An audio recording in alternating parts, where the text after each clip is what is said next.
శ్రీమతి నమః. ఈరోజు వచ్చేసి చికెన్ బిర్యానీ చేసుకుందామండి. ఇది కిలో చికెన్ అండి. దీనికి కావాల్సిన ముందు చికెన్లోని ఇవన్నీ వేసుకుని ఒక పావు గంట సేపు అలా ఉంచుకుంటే, ఒక పావు గంట అరగంట ఉంచుకుంటే చికెన్లో టేస్టీగా ఉంటుందండి. ఇదిగోండి, ముందు అల్లం వెల్లుల్లి పేస్ట్ వేసానండి, పెరుగు వేసాను, కొంచెం కారం వేసుకుందామండి. టేస్టీగా ఉంటుంది, ముక్క రుచిగా ఉంటుందండి చికెన్ ముక్క. అంచేత కొంచెం ఉప్పు కూడా వేస్తున్నాను. ఇది చూసుకుని మనం బిర్యానీలో వేసుకోవాలండి. ఉప్పు, కొంచెం పసుపు కూడా వేస్తున్నాను. కొద్దిగా గరం మసాలా పౌడర్ కూడా వేసుకుంటున్నానండి. ఇవన్నీ కలుపుకొని మనం ఒక పావు గంట సేపు అలా ఉంచుకుంటే ఈ లోపల అన్నీ రెడీ చేసుకుంటే సరిపోద్దండి మనకి. ఇవి ముక్క అంతా పీల్చుకుంటుందండి, టేస్టీగా ఉంటుందండి ముక్క ఇలా చేసుకుంటేనే. ఏంటి ఇలా గార్నిష్ చేసుకుంటే బాగుంటుంది. కొంచెం కొత్తిమీర కూడా వేస్తున్నాను. మనం ఆయిల్లో వేసుకున్నాక వేయించుకున్న తర్వాత రైస్ వేసుకుని బిర్యానీ చేసుకుందామండి. సరే అండి, చూడండి. ఇది చూడండి, చికెన్ వేగుతుంది. చికెన్ బిర్యానీకి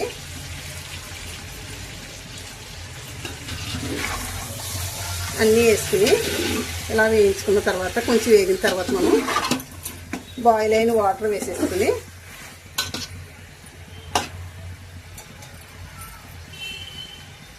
రైస్ పోసుకుందామండి. రైస్ వేసుకుంటే మనకి చికెన్ బిర్యానీ రెడీ అయిపోతుందండి.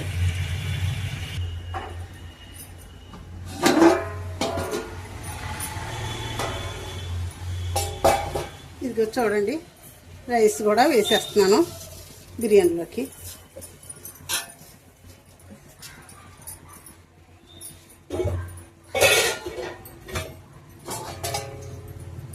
ఒకసారి పైకి కిందకి కలుపుకున్నామండి రైస్ని.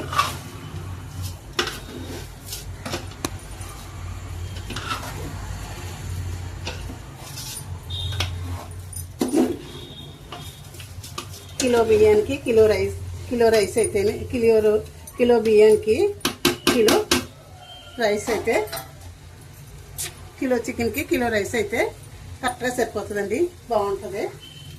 సారీ, నేను బాగా చెప్పలేదు. కాకపోతే ఇవ్వండి, గరం మసాలా పౌడర్ కూడా కొంచెం వేసుకుందామండి. వేసుకుంటేనే బాగుంటుంది. వాటర్ కూడా బాయిల్ అవ్వింది కదండి.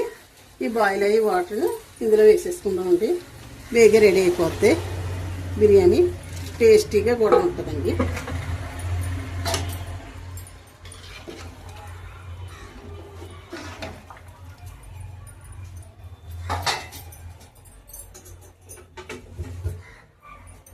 ఇదండి, కొత్తిమీర కూడా వేస్తున్నాను, పుదీనా కూడా వేస్తున్నాను.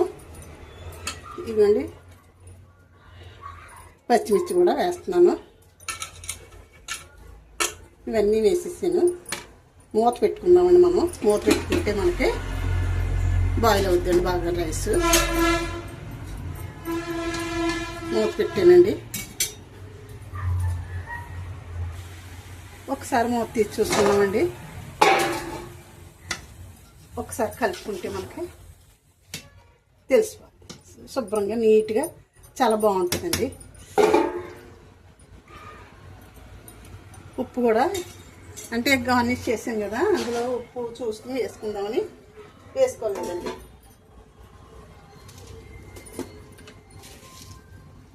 కొంచెం ఉప్పు కూడా వేస్తున్నానండి.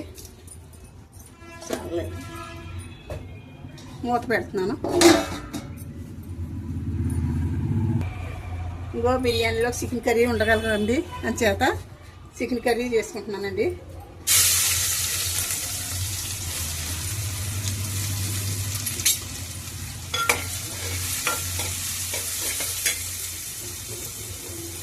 కుక్కర్లో వేసుకున్నాను.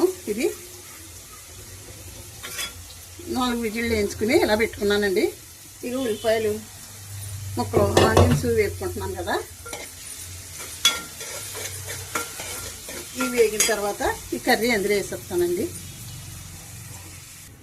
ఇదిగోండి ఆనియన్స్ ఇలాగా బ్రౌన్ కలర్లో వేసేయండి. వీటికి చికెను వేసేస్తున్నాను.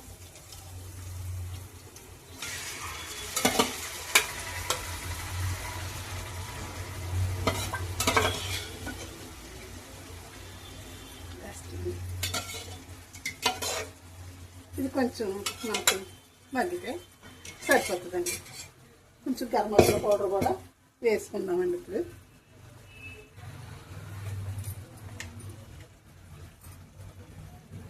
ఒక స్పూన్ గరం మసాలా పౌడర్ కూడా వేస్తున్నాను.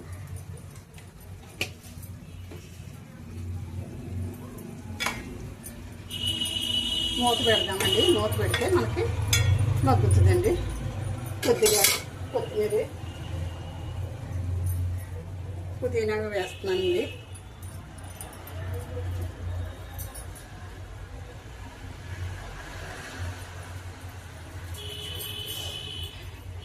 కొత్తిమీర కూడా కొంచెం వేస్తున్నానండి. శుభ్రంగా కడిగేసుకుని పెట్టుకున్నానండి. పిల్లలు ఎక్కడో కత్తిరి పడిచేసారండి, లేదా కత్తిరితో కట్ చేసుకుంటానండి. అందుకని ఇలాగ గిల్లి వేసేస్తున్నాను. బాగుంటుంది రెండు మగ్గిన తర్వాత మనకి. మూత పెట్టుకుందామండి. మూత పెట్టుకుంటే మగ్గుతుందండి. చూడండి, చికెన్ కర్రీ కూడా రెడీ అయిపోతుంది.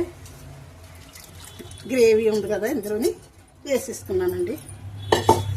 కుక్కర్లో వేసుకున్నానండి. 4 విజిల్లు వేయించుకున్నాను. మనకి కర్రీ కూడా రెడీ అయిపోయినట్లండి. ఒక 2 నిమిషాలు మనకు ఉడికితే కర్రీ రెడీ అయిపోతుంది. ఇక్కడ బిర్యానీ కూడా రెడీ అయిపోతుంది. చూడండి, సూపర్ వచ్చిందండి బిర్యానీ కూడా.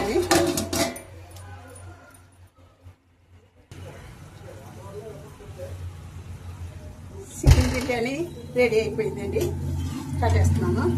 చూడండి. శ్రీమాత్రే నమః, శ్రీమాత్రే నమః, శ్రీమాత్రే నమః. Biryani, chicken biryani, chicken rice curry ready అయిపోయిందండి. సరే అండి.